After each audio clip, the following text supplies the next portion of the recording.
계속해서 우리가 12제자에 관한 내용을 보고 있습니다. 오늘은 10번째 제자인 열심당원 시몬에 대한 내용을 함께 나누게 되는데요. 복음서와 사도행전에서 시몬이라고 하는 제자를 설명할 때에는 항상 열심당원이라고 하는 표현이 붙습니다. 사실 시몬이라고 하는 그 이름 자체는 특별한 이름은 아니죠. 베드로도 시몬이었고 당시에 시몬이라고 하는 사람은 매우 흔한 이름이었습니다. 그러나 이 시몬을 설명하는 특별한 표현이 하나 있습니다. 열심당원이라고 하는 표현이죠. 사이먼 더 젤럿이라고 써져 있는 이 열심당원 시몬을 보면 성경 전체에서 유일하게 시몬에게만 붙는 표현이었습니다. 그 누구에게도 열심당원이라고 하는 표현은 붙어 있지 않습니다. 그만큼 이 시몬이 열심당원이었다라고 하는 그것이 독특한 이력이었다라고 하는 것을 우리가 생각해 볼 수 있어요. 열심당원이 어떤 사람이었는가, 이 부분에 우리가 좀 먼저 보려고 하는데, 우리나라로 대입해서 생각해 보면 1909년에 12월 22일 명동성당에서 벨기에의 국왕인 레오폴드 2세의 추모식이 열리게 됩니다. 그 추도식에 참여했던 사람 중에 한 명이 매국노로 알려져 있는 이완용이라고 하는 사람이었어요. 여러분 다 아실 겁니다. 그 이완용을 비롯한 이 매국노들이 추도식에 참여한다는 소식을 듣고 이들을 암살하고자 했던 사람들이 있었습니다. 그 사람들 중에서 한 명의 이름이 이재명이었어요. 대통령 이름과 같아서 고민했지만 전혀 이재명 의사입니다. 이재명이라고 하는 이 사람이 군밤장수로 변장을 하고 명동성당 앞에서 이완용이 나오기를 기다리고 있다가 자신의 품에 품고 있었던 칼로 이완용이 지나갈 때 이완용을 3번 찌르게 되죠. 그래서 당시에 이재명과 이완용 사이에 있었던 인력거꾼이었던 박원문이라고 하는 사람은 칼에 찔려서 죽게 되고요. 그리고 이완용은 3번이나 찔려서 중상을 입지만 당시에 그 일본의 외과 수술을 통해서 기적적으로 목숨을 건지게 돼요. 체포당한 이재명이라고 하는 이 사람이 조사 과정에서 배우가 누구인지 말해라, 공범이 누구인지 말하라 라고 하는 그 재판장의 질문에 2천만 우리 동포가 나의 공범이다 라고 그렇게 말하게 됩니다.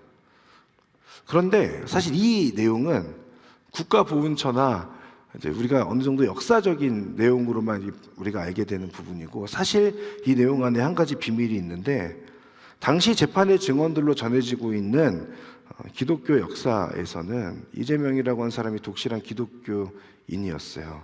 그래서 너의 공범이 누구냐, 배우가 누구냐라고 하는 그 질문 앞에 나의 배우는 없다, 만약 있다면 오직 십자가를 지신 하나님뿐이다, 너희는 내 육신을 죽일지라도 내 영혼은 뺏지 못할 것이다 라고 그렇게 이야기했다고 합니다. 실제로 이 사람은 평양 대부흥의 중심지였던 평양 장대현 교회에 출석했었고, 길선주 목사님과 함께하면서 그분으로부터 뜨거운 신앙에 대하여 교육받게 되고, 그리고 민족의식을 키웠던 사람이었어요.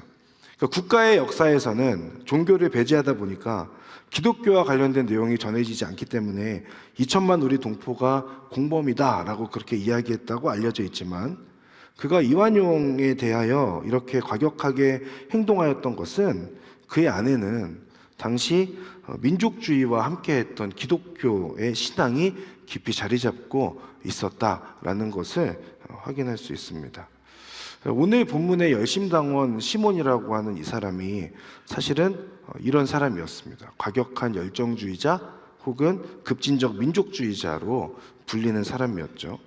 성경 안에서 열심당원이라고 하는 표현은 사실 이 시몬에게만 쓰는 그런 표현이지만, 성경에서 열심당원의 어떤 근원을 찾아볼 수 있습니다. 두 군데에서 생각해 볼 수 있는데, 첫 번째는 민수기 25장에 나오는 비느하스와 관련된 부분이에요. 민수기 25장 11절을 보면 이 상황이 어떤 상황인지 아시죠?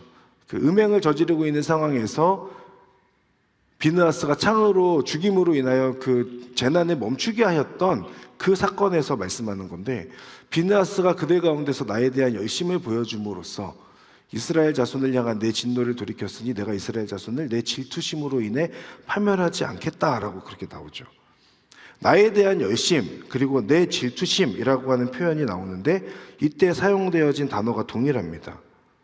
영어에서는 젤러스를 사용하고 있고 시브리어에서는 명사는 키나 동사는 카나라는 단어를 사용하는데 마태복음과 마가복음에서 이 시몬을 설명할 때 가나나인이라고 설명하는 부분이 있어요. 이게 사실은 여기서 나오는 카나라고 하는 그 동사를 사용해서 설명되는 부분인데 옳은 표현은 아닌 것 같아요. 그래서 우리말 성경에서는 이것을 가나나인이라고 설명하지 않고 마태복음, 마가복음에서도 개역개정은 가나나인이지만 우리말 성경 버전에서는 열심당원이라고 통일하여 설명하고 있습니다. 그러니까 질투와 열정이 맞닿아 있다는 거예요. 그래서 우리가 성경에서 말할 때 질투하시는 하나님이라고 우리가 보통 얘기하잖아요. 그 질투하시는 하나님은 엘칸나입니다. 엘칸나. 하나님, 질투하시는 하나님. 그 질투하시는 하나님은 사실은 백성들을 열정적으로 사랑하시는 분이다라고 하는 그 의미를 칸나라고 하는 그 단어에 함께 담고 있다는 거예요. 그리고 성경에서 다른 곳에 나오는 열심당원에 대한 표현을 보면 또 하나는 사도행전 5장에서 찾아볼 수 있습니다. 사도행전 5장의 내용 중에서 가말리엘이라고 하는 당시에 권위 있는 지도자가 있었는데 그가 하는 말 중에 하나입니다. 그 사람 뒤에도 갈릴리 사람 유다가 인구조사를 할 때 나타나서 많은 추종자들을 거느리고 반란을 도모했다라고 하는 표현이 나오죠. 반란을 도모했던 갈릴리 사람 유다에 관한 내용인데 유다는 기원 후 6년에 있었던 사람이에요. 기원 후 6년에 총독 구레뇨가 세금을 걷기 위해서 실시하였던 인구조사에 항의하면서 우리의 통치자는 로마 황제가 아닌 하나님뿐이다 라고 그렇게 주장했고 그래서 세금을 걷는 로마인과 앞잡이 노릇을 하는 세리들을 처단해야 한다라고 그렇게 주장하면서 일어났던 로마 입장에서 보면 이제 반란군, 반역하는 그런 사람이었던 거죠. 그래서 역사가 요세푸스가 이런 이 갈릴리 사람 유다와 같은 사람들을 그때 당시에 4개의 종파 중에 하나로 넣어서 설명을 하는데 우리가 잘 알고 있는 것처럼 바리새파가 있고 사두개파가 있고 그리고 에세네파가 있습니다. 에세네파는 이제 세례 요한과 같은 사람이라고 보시면 돼요.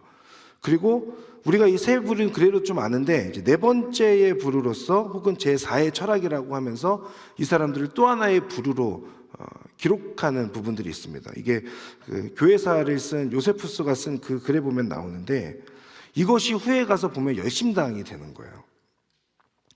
특별히 갈릴리 지역의 유다라고 했잖아요. 갈릴리 지역의 수익의 대부분은 로마와 예루살렘에 있는 귀족들에게 바쳐졌다고 합니다. 그러다 보니 갈릴리라고 하는 곳이 예수님의 주된 활동지였잖아요. 그리고 제자들 또한 갈릴리 출신이 많았잖아요. 그런 부분에서 이 제자들이 어찌 보면 그런 탄압을 받는 상황 속에서 더욱더 이 예루살렘에 대한 혹은 이 로마에 대한 반감이 있었을 수 있고 그러다 보니까 예수님을 받아들일 때 정치적 메시아로 받아들이게 되는 부분은 이런 배경이 있다라는 것을 생각해 볼 수 있습니다. 그러니까 하나님을 향한 열정과 열심으로 당시 유대 지역을 지배하고 있었던 로마에 대항하는 사람들, 이재명 의사처럼 칼을 품고 다니면서 민족의 반역자들을 죽이고자 했던 사람들, 이들이 열심당원들이었다라는 거예요. 그런데 사실 예수님의 제자인 시몬은 오늘 본문에서는 열심당원 시몬이라고 기록되어 있지만 사실은 열심당원이라고 불리는 사람은 아니었습니다. 무슨 말이냐면 열심당이라고 하는 그 표현 자체가 기원 후 60년이 넘어서야 등장해요. 그러니까 예수님께서 활동하셨던 30년경쯤에는 열심당원이라고 부르는 그런 명칭 자체는 사실은 없었다는 거예요. 시몬의 기질이 그리고 그가 어울렸던 사람들이 열심당의 뿌리가 되었던 거라는 것을 이제 증명하는 겁니다. 그런데 이제 성경에서 열심당원 시몬이라고 표현되어져 있는 이 부분은 성경이 60년 이후에 복음서가 기록된 이 성경이 60년 이후에 기록되었다라고 하는 것을 이제 증거하는 거죠. 열심당이라고 하는 분명히 드러나는 조직은 아니었지만 후에 열심당으로 그렇게 발전하게 되는 무리들에 속해 있었던 사람이 열심당원 시몬이라고 하는 사람이었던 거고, 그러니 그는 과격한 열정주의자이거나 아니면 급진적 민족주의자였던 것은 분명해 보입니다. 그랬던 그를 예수님께서 제자로 부르시게 되는 거죠. 품에 늘 칼을 품고 다녔고, 어떻게 하면 이 민족의 배반자들을 만나서 죽일 수 있을까를 고민하고 살고 있었던 시몬이라고 하는 사람을 주님께서 부르심으로 인하여 그 시몬은 예수님을 따르는 자가 되었던 겁니다. 예수님의 제자로서 살게 되는 것. 이것이 가능했던 것은 그가 예수님과 함께하면서 보고 듣고 경험하며 배웠던 예수 그리스도의 가르침이 있었기 때문일 것이고, 처음에는 예수라고 하는 저분을 따라가게 되면 그들이 그렇게 바랬던 정치적인 독립을 이룰 수 있을 것이라고 하는 생각에서 따라갔을지 모르나, 예수님과 함께하는 시간들이 점점점 많아지기 시작하면서 예수님으로부터 경험하게 되는 복음이 그 안에 있었기 때문인 거죠. 로마서 1장 16절을 보면 나는 복음을 부끄러워하지 않습니다. 이 복음은 모든 믿는 자 사람들에게 구원을 주시는 하나님의 능력이기 때문입니다. 복음은 믿는 사람을 구원하는 하나님의 능력이죠. 복음을 믿고 구원을 받은 사람은 이전과는 다른 삶을 살아갑니다. 복음에는 사람을 변화시키는 능력이 있기 때문에 그렇습니다. 복음 앞에 엎드린 모든 영혼은 과거의 삶이 아닌 주님과 함께하는 삶으로, 그리고 주님을 위한 삶으로 변화되어져 가는 거죠. 이것이 복음의 능력을 철저히 경험하며 깨달아서 이전과는 다른 삶으로 변화되어진 사람, 그로 인하여 우리가 오늘 보게 되는 열심당원 시몬이라고 하는 사람이 있게 되는 겁니다. 그래서 이 시간에 이 시몬에게서 발견할 수 있는 사람을 변화시키는 복음의 능력에 대하여 오늘 함께 나누고자 합니다. 첫 번째는, 먼저 복음은 열정의 크기가 아닌 열정의 방향을 변하게 합니다. 예수님께서 시몬을 부르시는 장면이 성경에는 사실 나오지 않잖아요. 예수님께서 열심당원으로 혹은 열심히 사람을 죽이려고 했던 그 모습에 있는 시몬을 부르시는 장면은 나오지는 않지만, 하지만 확실한 것 하나 우리가 생각해 볼 수 있는 것은, 시몬아, 너는 너무 과격하고 열정적이니 앞으로는 스스로를 제어하면서 조용히 명상하는 사람이 되어라 라고 주님께서 말씀하시지 않았을 거라는 겁니다. 열정의 크기는 그대로 두고, 시몬이라고 하는 사람의 그 열정의 크기는 그대로 두고, 그 열정을 이제는 주님을 위해서, 하나님의 나라를 위해서 사용하기를 원하셨던 주님의 부르심이라고 하는 거예요. 그러니까 시몬의 열심은 나라를 빼앗고 세금을 착취해가는 로마, 그리고 민족의 배반자들을 향해 있었습니다.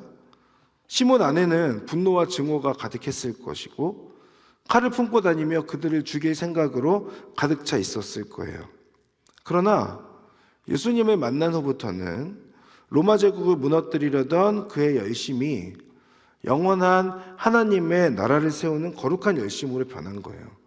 물론 다른 제자들처럼 그도 예수님과 함께하는 그때부터 하나님 나라에 대한 어떤 열심은 아니었을 것은 분명해 보입니다.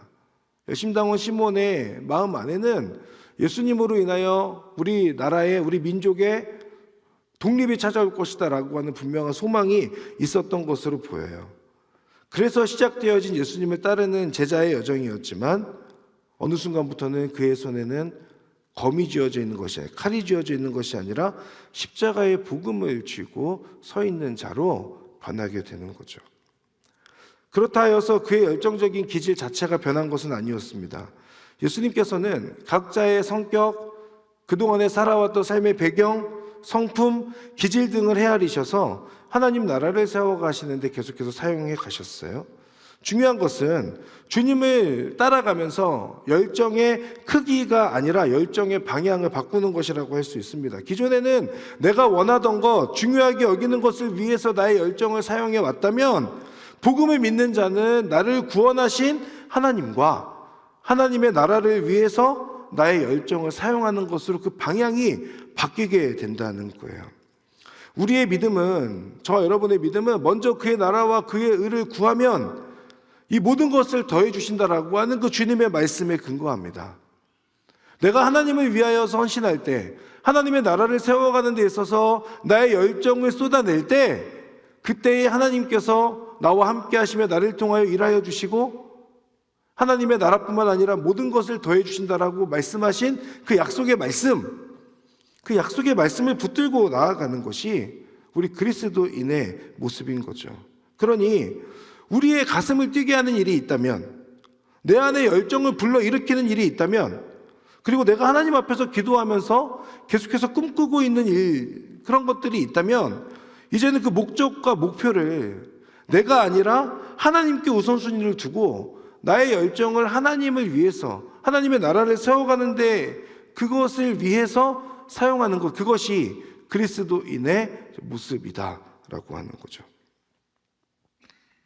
혹 이 안에 예수님을 믿고 구원받고 예수님을 사랑한다고 말하고 예수님께서도 나를 사랑하신다는 확신이 있지만, 그러나 여전히 내가 가지고 있는 나의 그 마음의 소원함과 그 열정을 나를 위해서 사용하고 있는 분이 계신다면, 오늘 이 시간 이후부터는 사람을 변화시키는 복음의 능력을 온전히 경험하게 되므로 시몬이 경험하였던 나를 위한 열정, 나를 위한 열심이 주님을 위한 열정으로 변하게 되는 은혜를 경험할 수 있기를 바라고, 그리고 주님 앞에 간구함을 통하여 주님께서 여러분의 그 마음의 열정을 하나님을 위해서 쓸 수 있도록 변화시켜 주시기를, 그렇게 함께 기도하는 시간이 되면 좋겠습니다.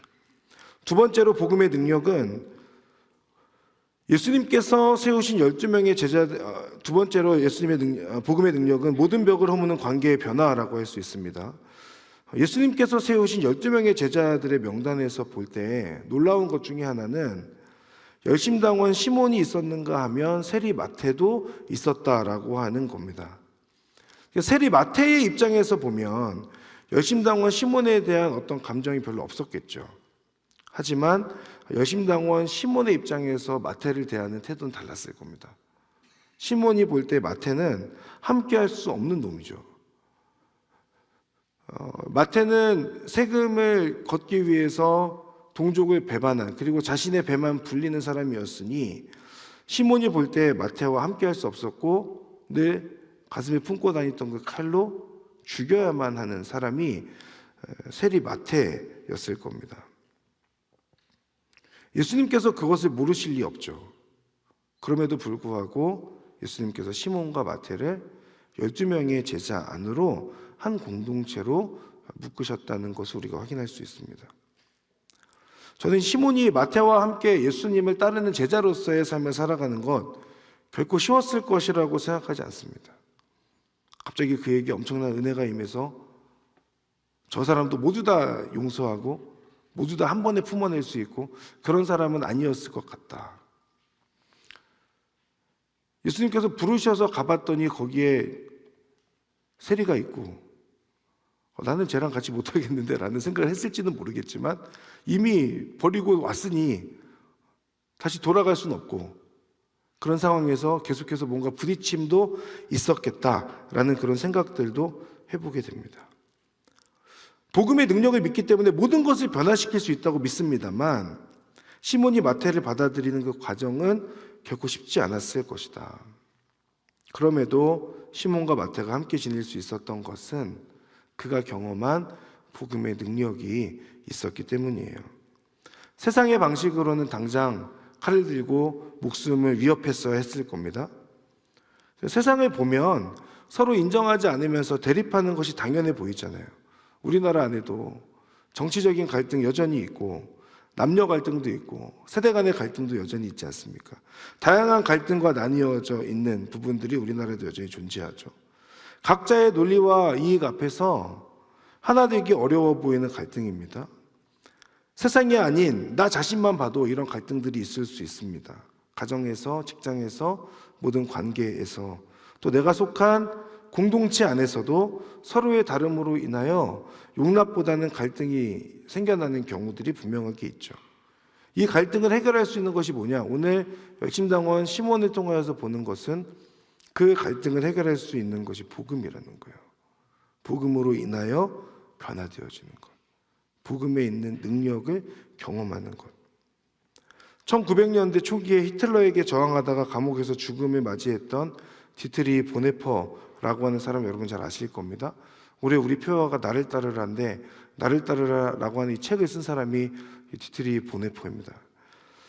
이 보네퍼는 나치 정권으로부터 구해내기 위해서 악을 보고도 침묵하는 것이 악이다라고 그렇게 외치면서 히틀러의 암살 계획에 참여했던 사람이었습니다. 목사인데 암살 계획에 참여하는 것이 맞습니까? 라고 생각할 수 있고, 이 부분에 대하여서는 또 여러 가지 갑론을박이 있을 수 있습니다. 근데 그런 부분보다 제가 주목하고자 하는 말은 그가 감옥에서 했던 말의 일부인데 뭐냐면, 우리는 오직 그리스도를 통해서만 다른 사람에게 다가갈 수 있다. 나와 상대방 사이에는 반드시 예수 그리스도가 서 계셔야 한다라고 그렇게 책에서 쓰고 있죠. 그러니까 보네퍼가 시도했던 히틀러의 암살 계획에 대한 그 평가는 다양할 수 있습니다.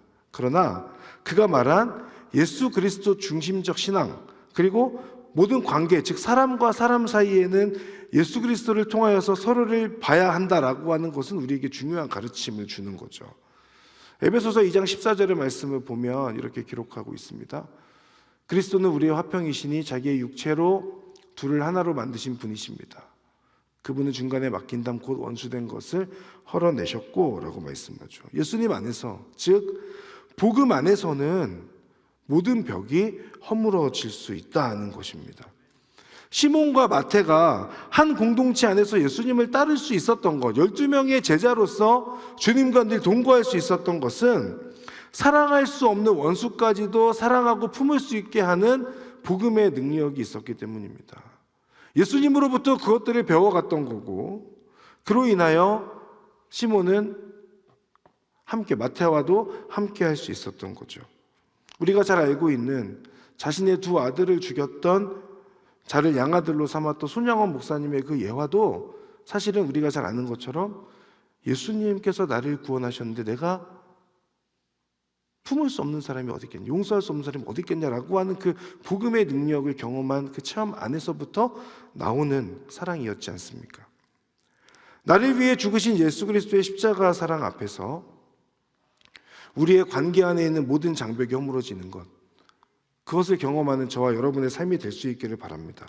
화평하게 하시는 십자가 복음의 그 능력이 여러분의 삶에 가득하여서 하나님과 나 사이의 벽만 허물 것으로 끝나는 것이 아니라 내가 누군가의 관계 속에서도 막혀있는 그 모든 담들이, 모든 벽들이 허물어지는 것을 경험하는 것.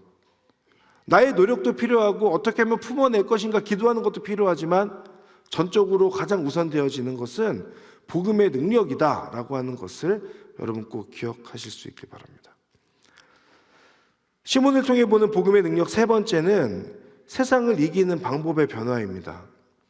시몬이 추구했던 세상을 이기는 방법은 예수님을 따르기 전까지는 칼이었습니다.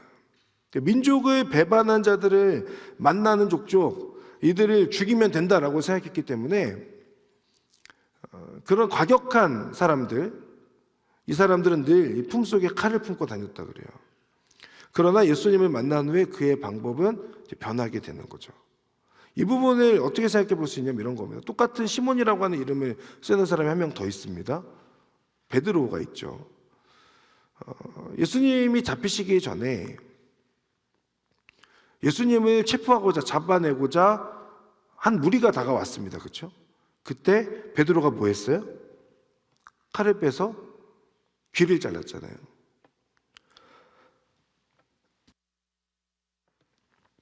칼을 빼서 이제 귀를 자르게 되죠.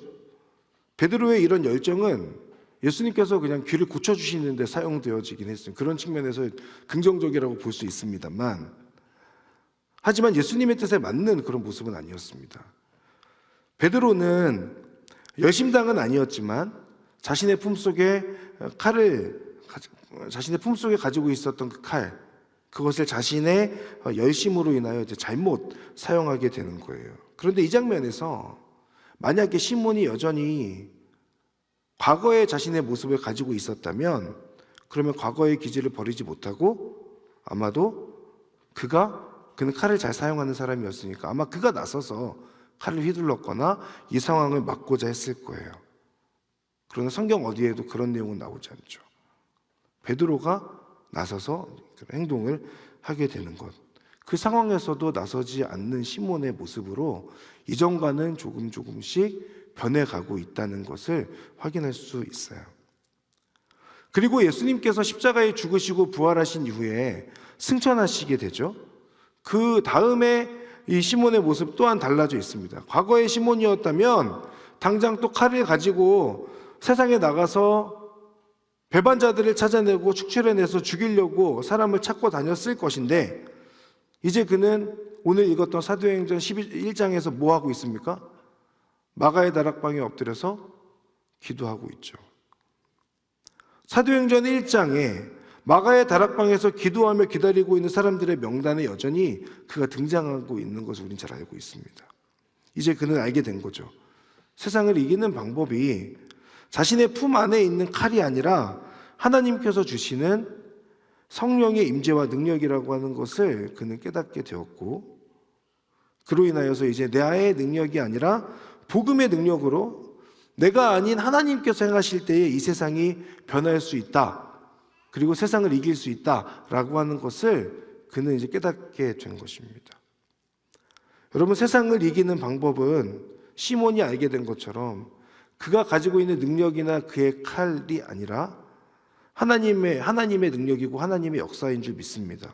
마찬가지로 우리 그리스도인들이 세상을 이길 수 있는 방법은 내가 가지고 있는 나의 능력이나 스킬과 같은 그런 칼이 아니라 하나님 앞에 엎드리는 기도라고 하는 것을 우리 모두 다 기억해야 할 것입니다. 고린도후서 10장 4절의 말씀 우리 같이 한번 읽어보도록 하겠습니다. 시작. 우리가 가지고 싸우는 무기는 육체에 속한 것이 아니라 견고한 요새를 무너뜨리는 하나님의 능력입니다. 아멘.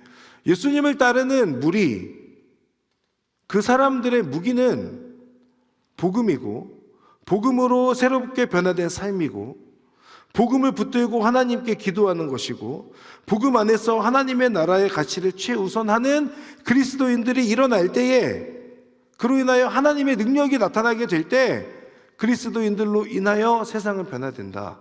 이것이 고린도후서가 우리에게 알려주는 말씀이죠. 복음의 능력을 믿고 그 복음의 능력 안에서 우리가 기도함으로 하나님의 일하심의 통로가 되는 것입니다. 그것이 오늘 고린도후서에서 또 말하고 있는 또 열심당원 시몬을 통해서 변화된 시몬의 모습을 통해서 우리가 보게 되는 기도의 사람, 기도하는 그리스도인의 능력, 영향력이라고 할 수 있습니다.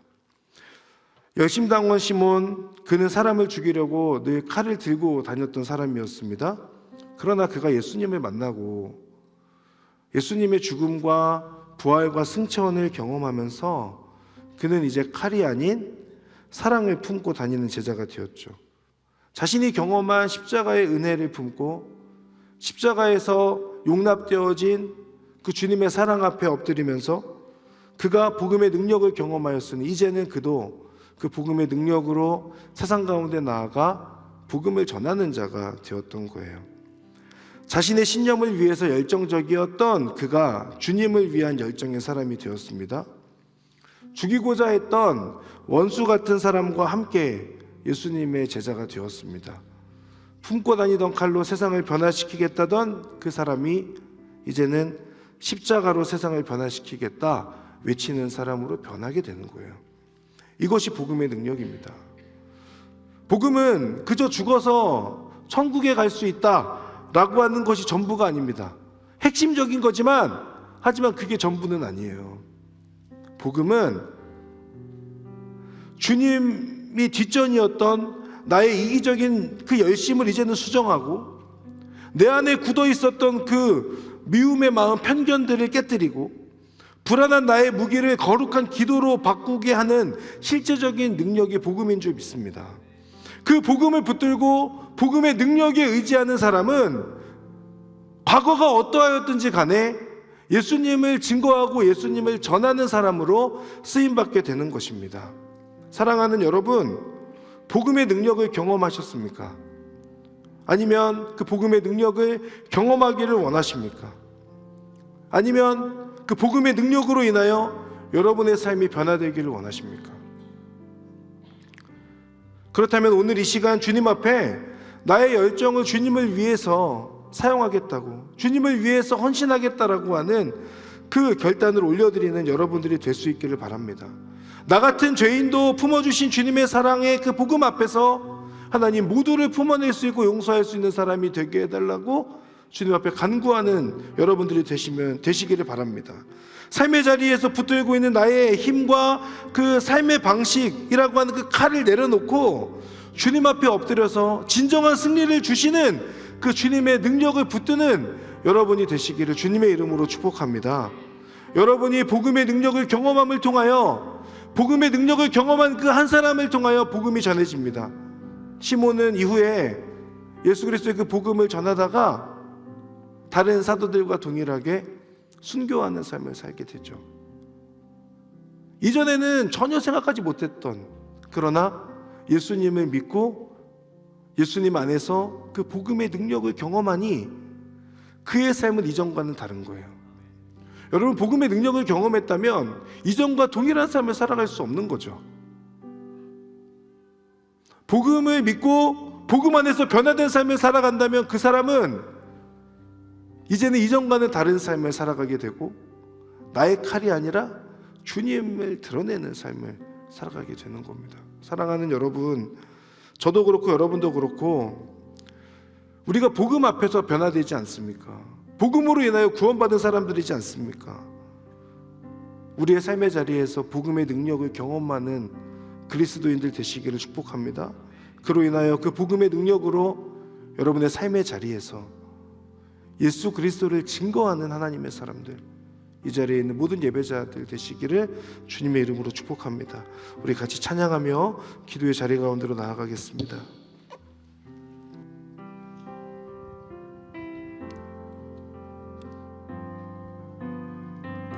말씀 앞에서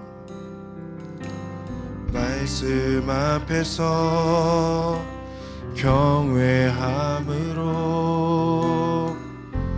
주께 홀로 섭니다. 생명의 말씀 읽고 순종해 주를 예배합니다. 기록된 말씀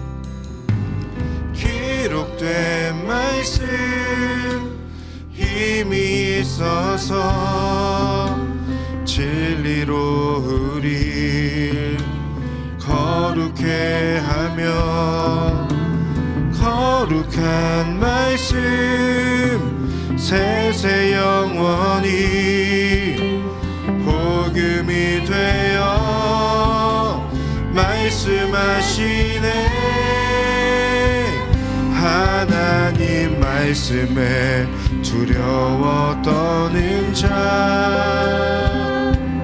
그 말씀에 생명을 거는 자, 한 사람 찾으시는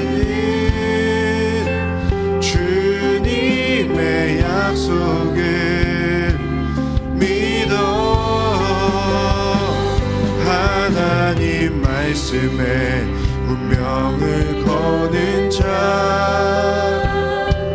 순종하며 주 따라가는 자, 영원한 하나님 나라 이뤄갈 주의 교회여.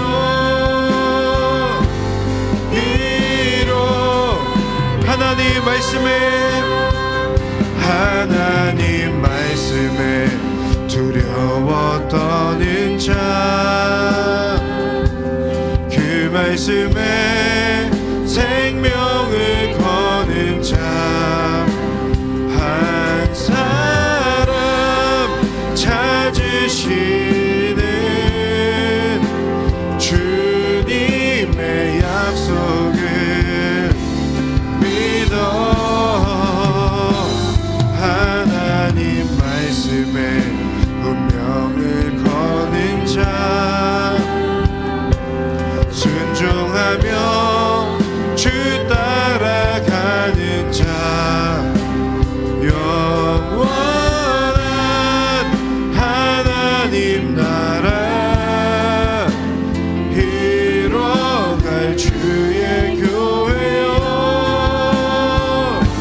찬양합시다.